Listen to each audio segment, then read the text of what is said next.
Well, hello and welcome everybody. Thanks so much for joining us for another episode of A New Go of New Home Sales. So welcome to the show. Hello again, everyone. So today we're going to talk about formula for success when it comes to new home sales. Obviously, we all want to succeed personally, but we also want our company to succeed. And so what I want to really help the home builders, sales and marketing team to do is to really succeed in this new technology world. And I'm going to give you our little secret sauce here. But before I go there, let's go back a little bit into the past. You know, in our name, A New Go, there's two words, a go, which is the past, and then there's the new part. For a lot of you newcomers into our industry, you're probably wondering, why the heck are we doing things the way we're doing it? Because you grew up in the online world. Well, I just want to tell you, I've been around, unfortunately, long enough to, before everything was done online, to kind of be able to share with you how things used to be done. And I won't share your age there, Anya, but I know you've had some of that experience as well. So one thing that hasn't changed is that marketing and sales are still probably going through the same marketing and sales cycle there. There's basically four elements. There's attracting the audience, there's engaging the prospects, then there's nurturing the leads, and there's converting the sales. Traditionally, marketing really just had the first quadrant of that, which is attracting the audience. You probably remember, Anya, the days where people used to send out flyers and mailers, and then you pick up cut sheets and brochures, and there's newspaper ads. Those are terrible days, weren't they? I have spent personally many days myself during my days off folding flyers when I was working at Ryan Homes. And licking stamps. Remember who used to have to lick stamps? Yes, it always makes me think of George Costanza's fiance. I thought for sure I'm gonna have the same fate. Unfortunately, most of those days are over. There's still a few stragglers out there doing this stuff and staying on the corner, handing out flyers. But I feel sorry for them. But times have changed. But this is how it used to be. That marketing was attracting an audience, and the way they measured that goal was, how much foot traffic did they get to their sales center? And then the next three steps was really the salespeople. I mean, it's really two disparate functions. The marketing people got them to the door, and the salespeople took them from there. And so the salespeople really were the ones that engaged the prospects, and they engaged them in these sales center meetings, and maybe even gave a tour of the place. And if they really were able to connect with them, they were able to get them to fill out a card, which is kind of what sounds weird, but people used to fill out their name and number on these cards for future mailings. And that was the lead generation. Sorry, believe me, John, people are still doing this to this day. Okay. So step number one, I don't work there. Still doing it, and we call them the shoe boxes, because you would walk into the sales office and you'll see shoe boxes stacked underneath the desk full of those cards. If you're still doing that, please, there's a lot of great applications out there, like Novi Homes, for example, and you can sign in electronically. So definitely check that out. Exactly. Yeah. So hopefully we're transitioning there, but those shoe boxes, that sounds horrendous. But then what happens is the salespeople, once they establish that relationship and they're able to nurture that lead and follow up with these cards that they had to call back or mail back or whatever, then they were able to convert the leads, and those were obviously called conversions. Now, let me introduce you to the new side of A New Go, and this is where most of us hopefully are at. This is the new marketing and sales cycle, which is online. So we still have those same four steps: attracting the audience, engaging the prospects, nurturing the leads, and converting the sales. But in today's website speak, because the website is now basically the buyers and the builders store to shop for new homes, marketing people are very concerned with website traffic as opposed to foot traffic.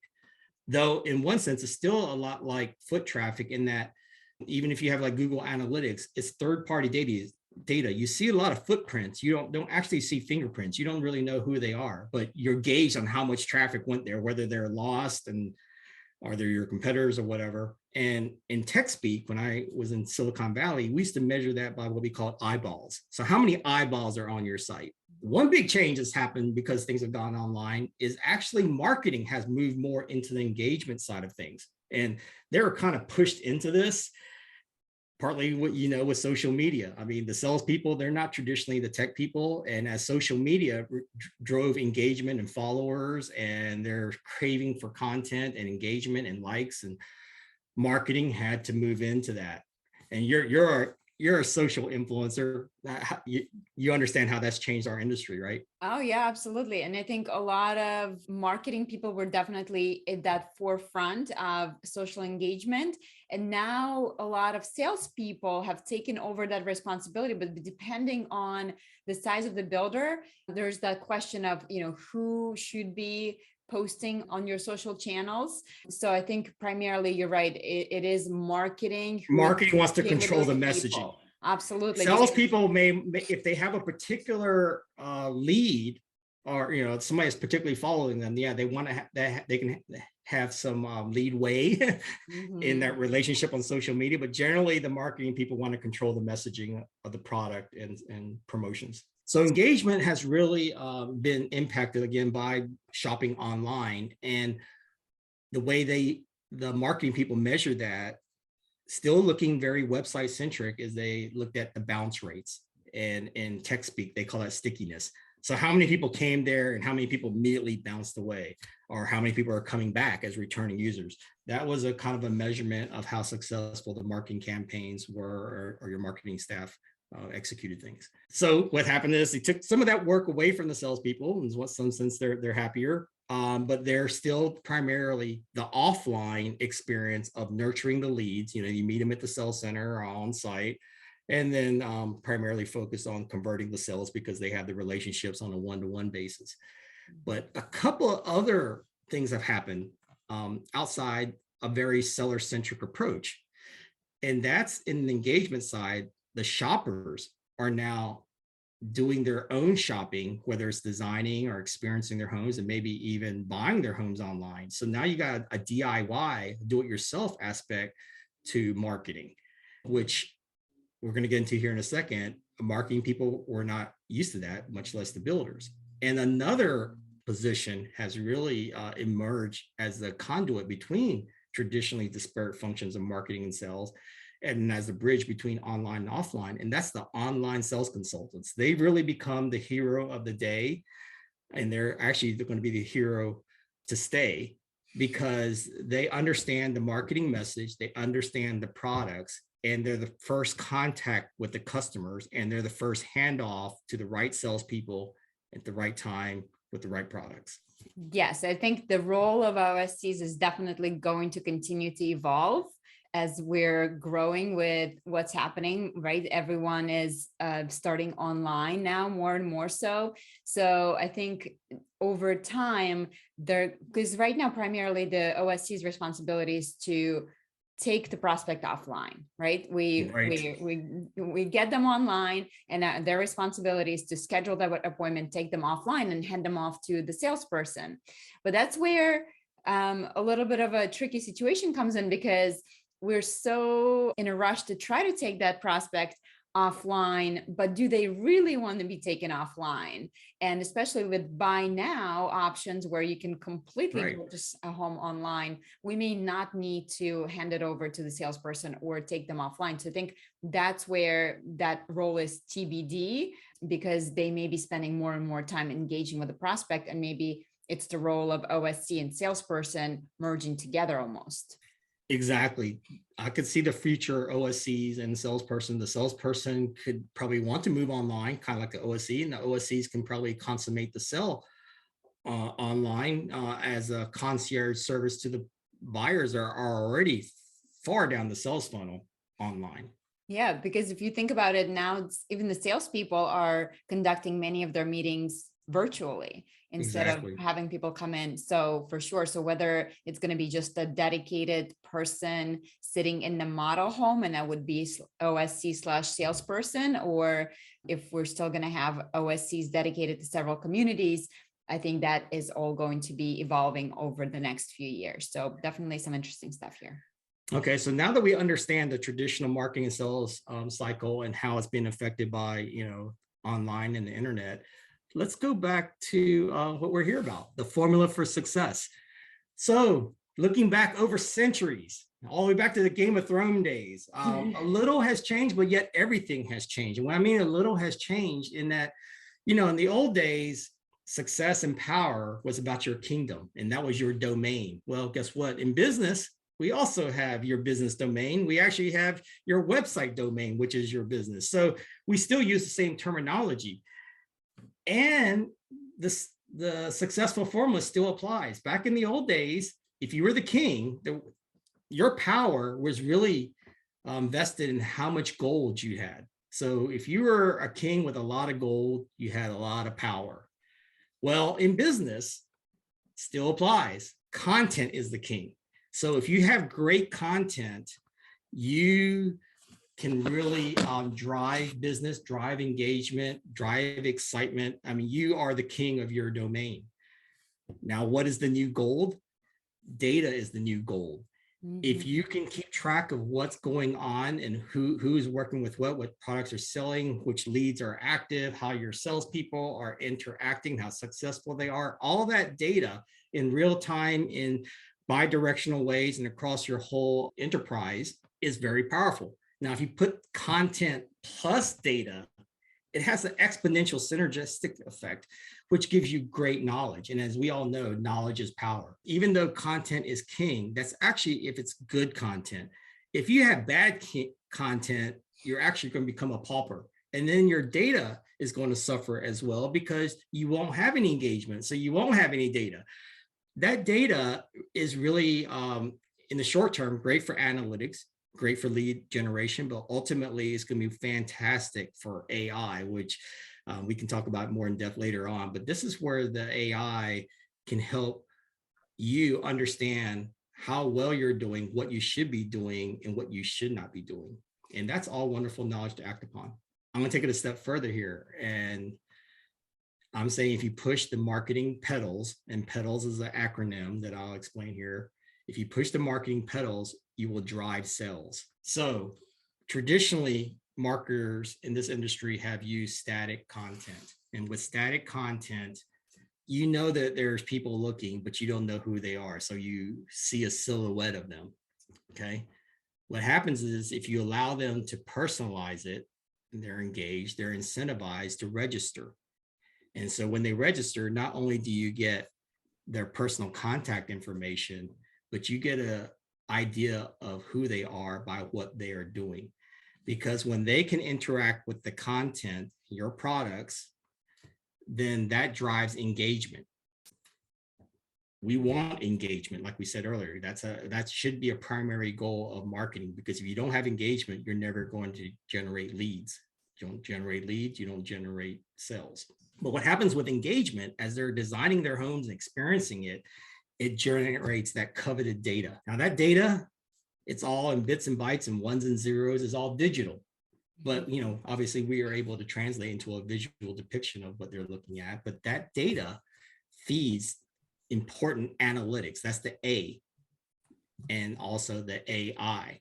So as part of this whole acronym here, the P, personalize it. Personalization allows engagement. Engagement generates data, the D. The data feeds analytics and AI. And that analytics and AI, that AI assistance in a sense, helps you generate these leads, because now it knows who to go to, how you present to them, where they're at in the shopping journey. And if you can create leads, you can really drive sales. And that's the S in pedals. And so what we ultimately want to do is create this online sales funnel where you have all these leads at the top. And by pushing your marketing pedals, you're able to drive sales. So what I'm most excited about with AI and marketing is that traditionally, when we think about marketing in neighborhood, we would always think about, okay, who is our ideal buyer profile? Who do we think is going to buy in that community, right? And generally we would determine that, okay, we think that's going to be first-time home buyer. And it's going to be somebody between the ages of 25 to 35. They may be driving that type of a car. They may be working that type of a job. So we're trying to create that buyer profile so then we can take that information and try to market to this person or market to the people who fit that description. So what's amazing about AI is that because it's able to make connections that are impossible for human mind to detect, it can create micro trends that I would never be able to figure out. But maybe it's like people who drive, I don't know, Hyundai Sonata are all going to buy a new home in 2022, like stuff like that, right? Maybe you're like, if you buy a Dyson Yes. vacuum, then you are, 90% likely to be moving, or like, those weird, strange connections that, again, for human mind, it doesn't make any correlation sense. And we could never do that. But for AI, it makes sense. And so what it's going to allow us to do is to do personalized marketing on like a micro level, where you can almost call somebody out virtually by name. Yeah. No, exactly. I mean, data is both a blessing and a curse, because with all that engagement that you finally have gotten, it's generating gigabytes, terabytes, zettabytes.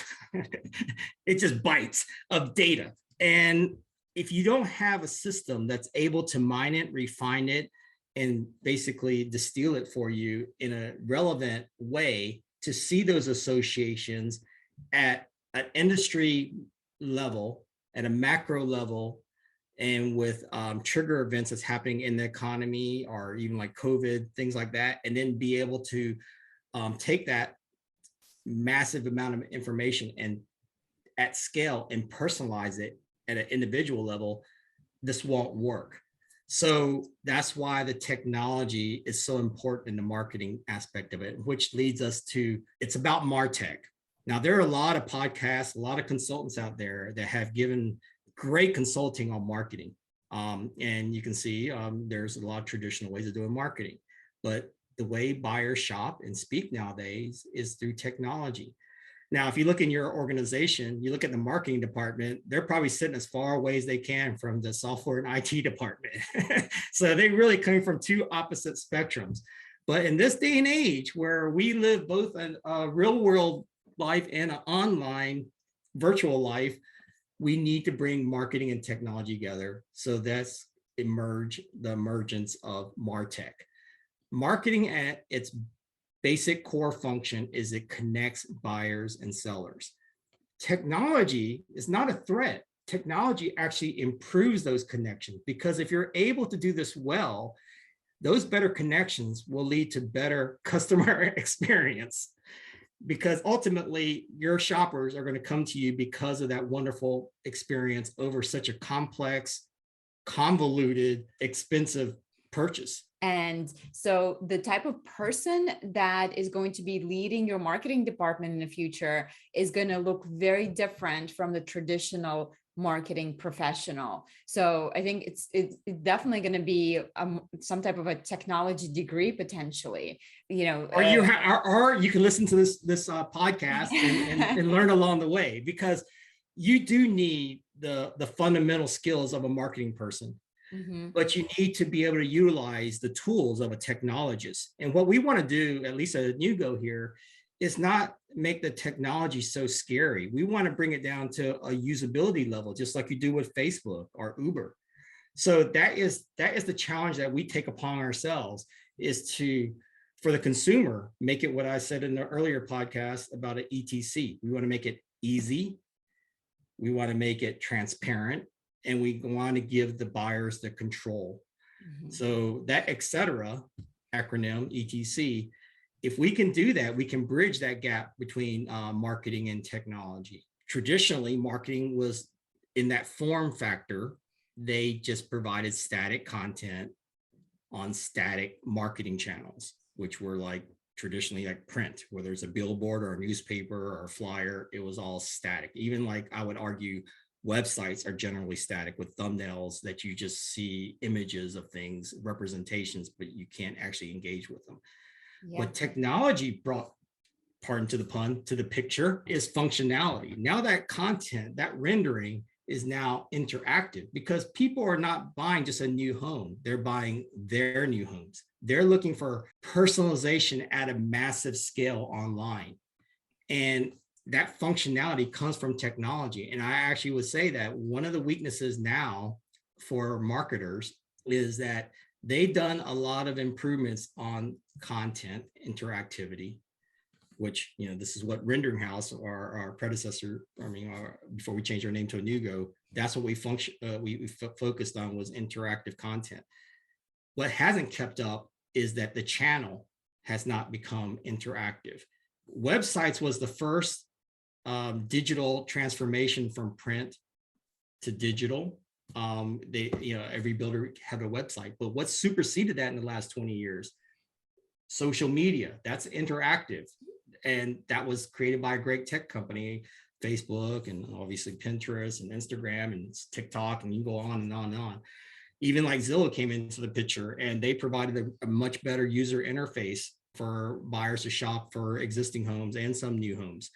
Even the sell centers have improved their interactivity with touchscreen kiosks.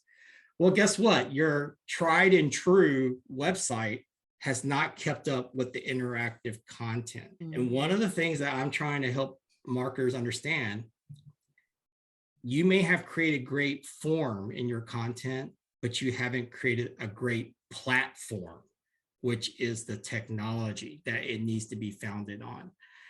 There is a cycle between form and function. So initially, and there's a balance between form and function. We have started from marketing very form-centric, because marketers are generally looking at the visuals, the messaging, the branding, the creative part. They've never focused on the function piece because technology has never enabled that. But now that technology has enabled that, your form factor has to change, both in your content and your channel, which then will lead to greater functionality. If you look at the hardware and the software space, they function like pedals on a bicycle. You had, say, a laptop or a desktop. That was the hardware form factor. As they went to smartphones and mobile, that changed the software world. And then the software world says, oh, wow, now you got cameras in here, you got GPS, you got accelerometers and 5G and AR and VR. So what happens is, as hardware changes, software changes. As software improves, hardware improves. Marketing needs to get onto the MarTech bandwagon, and it needs to adopt the technology so they can improve their forms, because consumers are used to those changes in form. So many great points here. So first, you talked about personalization. And so I recently attended Housing Transformation Summit, and it was all about personalization. We know that number one thing that consumers want when they decide to buy a new home, the reason why they want to buy a new home is so that they can personalize that home. So now with marketing, we're able to curate that personalized experience to allow them to design online that personal home that's not going to look like just a generic house, but that's going to have exactly the colors that they're interested in, all the options that they're interested in. So now marketing, our job is to really provide that personalized experience, just like they want inside the home, now through marketing. And you're so right, with MarTech, that's exactly what we're moving towards. And yeah, if you think about websites, you're right. It is like essentially a catalog, right? You're looking at a book that is just, it happens to be digital, but the content is the same. Whether I'm coming into the website and I'm shopping for a single family home for 5 bedrooms, or, Jane Doe is coming in to the same website and shopping for a $5 million home, we're seeing the same exact content to begin with. That's not changing to our preferences. That's not changing to what we're looking for. So how can we make that difference so that marketing is really, when I come into the website, I know I'm at the right place and I'm seeing the content that resonates with me, versus Jane Doe, who is looking at a completely different home that's going to have a different style, different feel to the whole experience. So I think that's exactly where we're moving towards. And this goes back to my original presentation about ago and new and the role of marketing. Traditionally, marketing was focused on attracting the audience. They weren't focused on the engagement part. The engagement part was really left up to the salespeople. So they've kind of inherited the engagement part, but they're still using the attract audience mindset. you used a great term. Buyers are not just buying a house, they're buying their home. So it is a personalized experience. It cannot be going to a catalog gallery of homes, which it's the same for you as it is for me. It's the same yesterday as it is today. It's all generic. How are you going to provide any engagement? And frankly, using the website platform as it is, particularly if it's just like a WordPress or simplistic presentation type of platform, you'll never get through the design, the experience. If you want to bring in AR and VR and some of these things that involve cameras to an actual e-commerce purchase, because it was not built for those capabilities. Mm-hmm. So you basically have to continue to do the old model of sending them offline, which is awful, especially in the near future as other industries are making that archaic. Yeah, and now think about our consumers. Now that we're not tied down to a specific location, it's more and more common that people are moving across country, across the state. So we're not just moving in our own hometown. So I may be looking at places in California. I may be looking at places in Texas, Florida, whatever. Maybe I'm just shopping to decide like what's the best location for me without necessarily visiting. So if you're relying on hooking me and then next thing you know, I need to come into your sales center for that next step, I'm never going to make it there because I'm sorry, I'm not flying to California and in all those other exactly right. I'm flying when I'm actually ready to go with my toothbrush into my new home that's all set up for me. Exactly. But, you know, I don't want to blame everyone out there. You're kind of a product of what you came from, but also we're all human. We all have a right and left brain. And we know that from biology, the right brain is more the creative side. So marketers generally are right brain centric. They really focus on the visualizations. I don't know a marketing person that does not love graphics and visuals. And actually visuals is the natural language for everyone across all demographics, cultures, languages. So it is a natural way to connect buyers and sellers visually, right?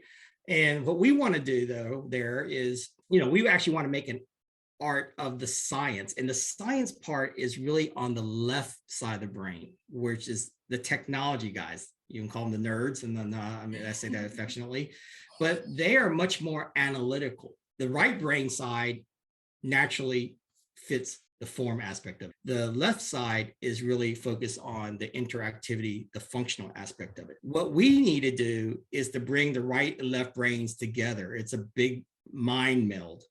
Because what we want to create is the whole brain. And that's how consumers shop. They use both sides of that. And this is where MarTech brings it all together. You bring the right brain marketing in with the left brain technology. And how does that work in our industry? It sounds very complicated. Well, what we want to do is bring the brains, put the brains with the beauty. And the way we do that, without getting too techie, is we're creating data-driven visualizations. There's a problem in the way we market to consumers. And a lot of things are lost in translation. And partly is because it's a very complex product. Builders speak textually. They speak really in data. They speak in real estate and construction jargon in terms, CAD files, site plans, mortgage rates, interest rates, and they have all these different systems, ERPs for all their product data, CMSs, content management systems and ERPs, enterprise resource planning. CMS, content management systems, is how you're going to put all this stuff to market, on your website and other places. CRMs, customer relationship management, that's all your people data. And then you got all the analytics is trying to keep all that together. And then you're trying to update all the stuff in real time. It's going back and forth. Buyers don't want to see any of that. They don't want to hear any of that. They don't understand any of that. What buyers speak is visually. Like I said, visual is a natural language. They don't know what that is called. They don't know what that is because they're not architects. They're not real estate agents, but they know what they like when they see it. So they visually are engaged. And then if you give them the opportunity to actually now fine tune it visually so that they can change the color of the shutters and the countertop finish, and then choose which lot and which plan and which options. If you can take that in real time online and translate it back to, hey, this is the CAD design that we want to build this house on this lot, and this is the ERP tells you how many studs we need, and then you have the real estate agent that says, oh, this is the price, and all. If we can now translate builder speak and buyer speak and back to builder speak instantaneously in real time 24/7 around the world, this is where we all are now finally speaking the same language. Now, how was that done before? Because there wasn't any of this technology before. With this, traditionally, you had the real estate agent for those brave ones that want to go in new construction like you, Anya, the brave, crazy ones that could understand builder speak and buyer speak and serve as the liaison to explain all that. But in this day and age with millennials, they don't really want to ride around with grandma, not you, but they don't want to ride around with grandma real estate agent all weekend, looking at empty farm fields and picking up brochures and trying to imagine the rest. They want to be done real time, anytime, 2:00 in the morning, online. And let me just show you what I want, and you just build it. And frankly, that's all builders want to do. Could not have said it any better myself. I mean, this is such a great visual. So yeah, and if you think about salespeople, this is where great salespeople would shine in the past, is that they were able to utilize different tools to help them translate this builder speak to the buyer speak. And I mean, I don't know how many times I remember, like, I mean, your basic tools were the blueprints, and you had to sell a house from blueprints. So many times, at least working for NVR, we would have one model home, and then you'd typically be selling at least 5 different models in a community.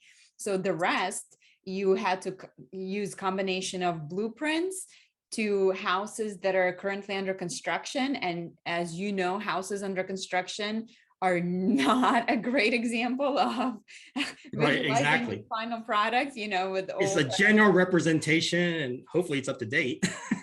Yes, it's a nightmare. So no wonder, new home salespeople make the big bucks, is because it is such a difficult job to describe that to your buyers. So now imagine, yeah, you don't have to do any of that, because your buyers are able to use their own fingertips, type in what they like. And the best part is they don't even have to type anything. They just click, click, click. So I like the equivalent of, like, how you said, I'm not sure what style I like, but I know it when I see it. Like, so many buyers say, exactly, it's like, oh, I'll know it when I see it. And it used to drive me crazy, right? It's like, what, like, this fits, like this. But I know, but but the problem for you as a salesperson, you couldn't show them what they wanted, and then they won't accept it until they can see it. And so even though the salesperson, that's why they get paid so much, because it's such a hard thing. But it's also why 85% of the people that are shopping for new actually don't buy new. Yeah. And can you imagine if you're actually shopping from France and you can't even speak English? I mean, This is where visuals take over. And this is where our technology of having a real-time cloud rendering engine that translates this all back and forth outside of the banker's hours. But now people are shopping for homes in the comfort of their own home, in the comfort of their own time with their spouse. And frankly, from a salesperson's perspective, I want to sell a new home, but I don't want to get into a debate between quartz countertops and marble versus cabinet colors. Let them design those things, and you help them as a concierge consultant of comparing the homes that they have pre-designed and selected. Yes. And so one of the things that we know buyers do is they spend on average about 8 hours designing their home and looking at all of the options before they come in to actually meet with the designer. Mm-hmm. And what's great is that for designer, that makes the process a lot easier, because they're already coming in knowing what they like. They already have it designed, and maybe they're not 100% sure, because again, most buyers are intimidated by making those selections, by designing their home, right? Especially if they only have a 1 hour session. It may take the person, they'd rather sit in the comfort of their own home and over a period of many hours and days do that, as opposed to saying, I have 1 hour and there's people outside the door and COVID's on its way. Yeah, So exactly. So, and then for the designer, I mean, it's such a better process because they're already coming in knowing what they like. And maybe, yes, they still need to see and some of touch those and feel it. samples Yes. and touch and feel, because let's face it, in the last few years, we've done great job as an industry of really providing photorealistic renderings. And so when you look at some of those finishes, the cabinets, the countertops, it is very representative and very real looking, but it still is not 100% like seeing it in real life. So maybe they still need to come in and see and touch, but at least they know what they like, and they already put together those combinations of backsplash cabinets and countertop together. They don't have to ask the designer, hey, do you think this would go together or not, because they were already able to visualize it. And best part is, especially when you type pricing into it, I know I'm like beating the dead horse for the pricing, but that is like, I used to feel like a marriage counselor sitting in those sessions with final selection. Exactly. Yeah, one you're cranking on, you're like, okay, 1 hour, I have a next appointment coming in, I got to get this done. And they're fighting in front of me about budget and what to add, because she wants this, he wants that. Now they have already worked that out. Exactly. You don't design the Taj Mahal that you can't afford. You have the budget side and you also have the design side. And if you can do that together in a visual, communicative, understandable way, you got everybody on the same side. So that's what we're trying to do. We're not offering a silver bullet. What we're trying to do is, in this evolution of sales and marketing online, move the people further down on the sales journey in a more easy and comfortable, risk-free or less risk way. It is a huge risk. I mean, think about it. You're spending a ton of money and you're not even sure what you're getting at the end. Exactly. So yeah, the more risk we can remove, I think the sales will follow that. So back to the original equation, which is about putting that content and data together to give you that wonderful power. What we're trying to do is, like a lot of other things, when you can fuse things together, I mean, I can think about from fashion to food, that fusion creates an advantage and that you may have over your competitors, but it's very hard to do when you fuse things together. And what we have to do technology wise, we're using our cloud rendering engine to convert that data to visual content and then back and forth. But what does that entail? That entails taking what I call dumb content, which is static information, static content that traditionally was used. That image, that rendering never had any data associated with it. What we want to do is make that dumb content smart. We're infusing it with data. Now, I'm trying to say this without using a lot of tech speak, but what happens is when we create data-driven visualizations, when your ERP says, it's almost like, you almost think about like DNA, when that DNA of that house is passed into marketing, it will say that is a farmhouse in white with black shutters and it has, a side entry garage on this lot. That's the code for it, and it visually translates to that. Now somebody comes in as a buyer, that's a great start. We all have to start from somewhere. Okay, so that draws in that audience. But if you only draw them in, they cannot engage. Like I said, it doesn't lead to a sale. So if you say, hey, I love everything about that farmhouse, I really wanted that red door instead of just that black door, I really want to make a statement, they can touch it in red and goes right back into the specs. And if the builder says, hey, we're good with red, then on the buyer side, they can now buy that house online with DocuSign and putting in a deposit. And then the builder can just, with a touch of their finger, literally as a signature, approve of that purchase. And that fusion of that product and personal data, because you don't just need data, you need product data and you need people data, personal data, to customer data. When you put those two together, it will provide powerful synergy and amazing insights. I think the future salespeople of new home sales are going to look back and think like, how did we ever sell new construction? It's a miracle that we even sold 9 or 13% or whatever, because but if you look at it as a batting average, they're only batting 0.15 because they're losing 85% of that. Yeah. But relative to everybody else in the industry, that's good, because in our industry, getting a 15 on your test is an A. Yeah. And so I think the biggest mind shift for home builders has to be that, yeah, it's, you build beautiful homes and you want people to see them and to touch them, but chances are it's not going to happen unless you have equally beautiful, engaging content online, because that's where it all starts. And if they're not impressed with your content online, they're not going to make it into your model home. Yes, and you actually brought up a great point here. Not only do you want to create bingeable content, you want engaging content, but you also want shareable content. When you design your home and you share it with your friends, like it is your new baby coming in 9 months, that is free viral marketing for you, unsolicited, that may reach a similar demographic audience that may be interested in your product.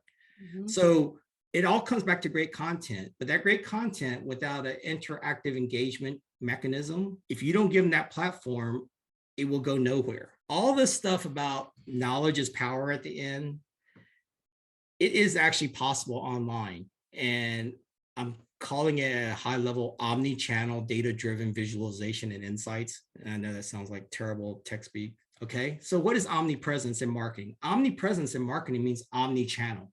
Used to be that the website was your only channel, right? Well, now you got social media channels, you got email, you got portals, you got sales centers, you got so many channels there. So you need to be everywhere, anytime, all in sync. The buyer can go in and out of those channels from any different sequence and start where they left off. So that's the omnipresence piece. If you can do that, you're going to be very powerful competitively. The omniscience piece is where, for us, it's insights, our insights platform, because all that data needs to be refined and distilled and presented back to you in a way that not just the buyers understand, but that the builders understand. So with insights, and this play on our word of visualization, it's not just analytical insights, but it's visually presented to you. So when you see that color scheme 15 on lot 12, and with the optional outdoor kitchen is the most popular plan for this demographics, you want to see that was this farmhouse elevation with this white color scheme, but you want to see it all visually, because that's how you relate to it, like in the real world. And then the third part is the omnipotence. The omnipotence comes around because this is where AI comes in. The AI is your virtual assistants, in that it's watching the shopping behavior of what your shoppers are doing. And so what happens is, if you set up your AI right based on trigger events, this is Anya's third visit, or she's looking particularly at this plan or this lot or these options, it knows to send the right marketing automation there to kind of meet her where she's going, or to provide matches and recommendations. So all this plays off the AI, off the data, which leads to the AI. And again, all this together is this comprehensive full knowledge of both the people and the products. Because if you're able to do that versus your competition, which I know does not do that, because if you only look at Google Analytics, you only get product information, website visits, but that's not any people in there. Those are all third-party footprints. If you only look at the CRM, those are only the ones that have, you only see who they are. You don't see what they're doing, and you don't see what they've looked at unless you interview them. But you can't interview them all day long. Ultimately, what you're trying to do as a marketer, as a salesperson, is with that knowledge, you know what to serve to whom, and you know whom to serve what. And that's the idea of matching. And one of the things that AI and data in general is not just about helping you convert sales. I don't think sales is actually a big problem right now. It's being able to process leads, the good, bad, and ugly leads. It's also about improving your efficiency of spending less money to get those sales. It's about optimization. I see 20 people looking at lot 5. Maybe I should raise the price on lot 5. There's only 2 people looking at lot 3. Maybe I should move resources over here. So it's about optimization of the assets that you have. And it's at the same time, the AI and the data also helps you provide that great customer experience, which leads to more engagement, which leads to sharing, which leads to, just a win-win scenario for both the buyer and the seller. And all this long-term helps the builder in that it helps them know what designs, where to build, how to build, what options to build. So they're not building the wrong things and trying to push fire sales on people. But more importantly, in the future, it may help builders, what I call pre-suade, that's not even a word, pre-suade buyers instead of persuading them. Because if you can pre-suade them based on what you think they would like and would resonate with and the price points and locations, you actually pull demand forward. You get to get those customers before your competition even knew they were in the market. Yeah, so it's not necessarily about the number of leads, but as you said, it's about number of qualified leads. And as you go down that funnel of, visualizing the home that you're interested in, selecting the options that you're interested in, pricing the home, you're going down further into that funnel. And the further down you go, the more of a qualified lead you become, because now you have self-qualified on price, you self-qualified on the style, you self-qualified on the look of the community. Now you're in and you're invested in this process already. So imagine, instead of spending hours and hours trying to figure out who is actually a good lead, now you're getting the best lead. Either they're just coming through because they said, hey, I want to actually buy this house, I already priced it out, or they're coming in and now they're saying, I just wanted to see, to make sure it looks as I expect it to look. So it's spending less time chasing, more time providing that customer service throughout the process. What we want to do in that process is provide a much better customer experience. I mean, the bar is very low right now, but the customers are very dissatisfied. And what we want to also do is we want to provide more products with less work. There's a lot of other technologies beyond sales and marketing that will allow you to create better products, but sales and marketing guides them. Because if you don't know what to build, you could build the best printed house, but you may be building with the wrong options and now you're stuck in concrete. So what we want to do is actually become the hero for the builders using technology, and to really provide a win-win for both the buyers and the builders. A picture is worth 1,000 words, and who wants to talk forever? So this is a good way to conclude our podcast. Yes, I like that. Well, thank you so much for joining us, and we will see you next week and on a Tech Tuesday. Bye. Yep. Bye.